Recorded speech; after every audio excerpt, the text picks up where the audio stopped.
कि ये फैसला आइन के आर्टिकल 17 की खुल्लम खुला खिलाफ वर्जी। अब ये इलेक्शन कमीशन 17(3) में कह रहा है, इलेक्शन कमीशन अपने दफ्तर में किसी को कह रहा है, तो वो तो इख्तियारात से तजावुज हो गया ना। अच्छा अजहर साहब, इलेक्शन कमीशन के फैसले की आईनी हैसियत क्या है? क्योंकि पीटीआई पहले चीफ इलेक्शन कमिश्नर पर तहफ्फुज़ात का इजहार और इस्तीफे का मुतालिबा भी कर चुकी है। बुनियादी तौर पर बायस्ड मैं तो लफ्ज इस्तेमाल कर रहा हूं कि इलेक्शन कमीशन का फैसला जो है वो नीति पर मबनी है और अपने इख्तियारात से तजावुज कर लिया उन्होंने। ये उनका काम नहीं है कि ये, ना तो वो अदालत है ना उनका काम है इस तरह की निटी-गिटीज में पढ़ना।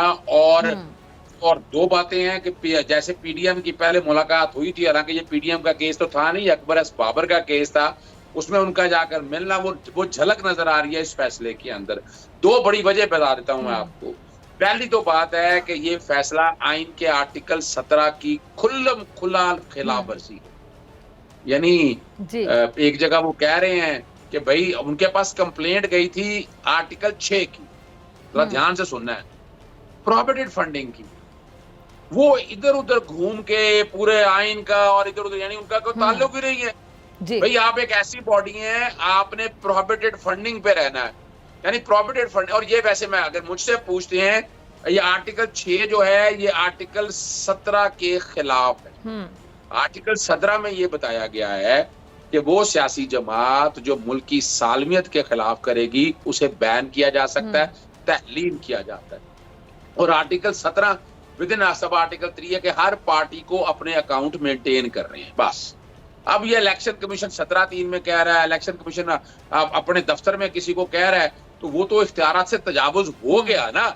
आर्टिकल 6 सब आर्टिकल 3 में ये लिखा है कि इंडिविजुअल्स के फंड आने हैं, कोई कंपनी वगैरह के या किसी को, वो उसको आप कन्फिस्केट कर लेंगे सब आर्टिकल 4 के अंदर।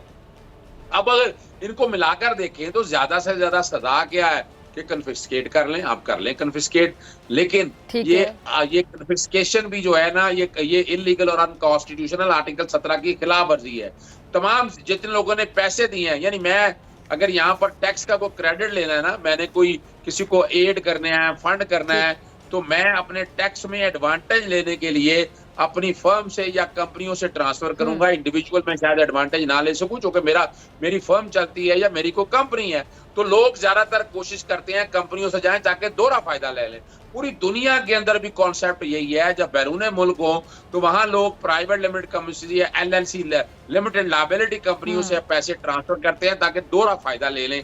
जहां ये बात बड़ी बाजी आ गई, यहाँ ये केस नहीं है कि आपने मोसाद से, आपने अपना NDS से, आपने रॉ से, आपने CIA से पैसे तो नहीं लिए, ना किसी सियासी जमात से जो दूसरे मुल्क में है उनसे। अच्छा, उसकी वजह ये है कि वो जो पैसा लेंगे वो आर्टिकल 17 में बनता नहीं है, जो कि मुल्क की सालमियत के खिलाफ बात आएगी।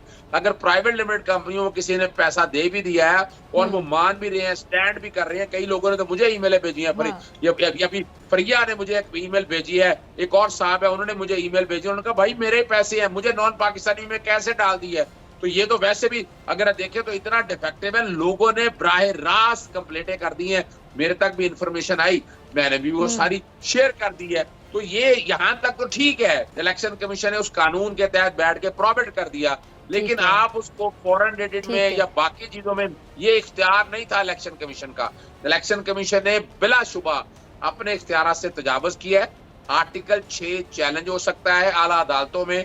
उसके अलावा ये जो फैसला दिया है, ये फैसला भी नंबर ऑफ यानी फैक्चुअल कंट्रोवर्सीज अपनी जगह, ये हाई कोर्ट में भी चैलेंज हो सकता है और सुप्रीम कोर्ट में भी चैलेंज हो सकता है, और देयर इज एवरी पॉसिबिलिटी ये सेट असाइड हो जाए। सब्सक्राइब करें और बेल दबाएं ताकि कोई खबर रह न जाए।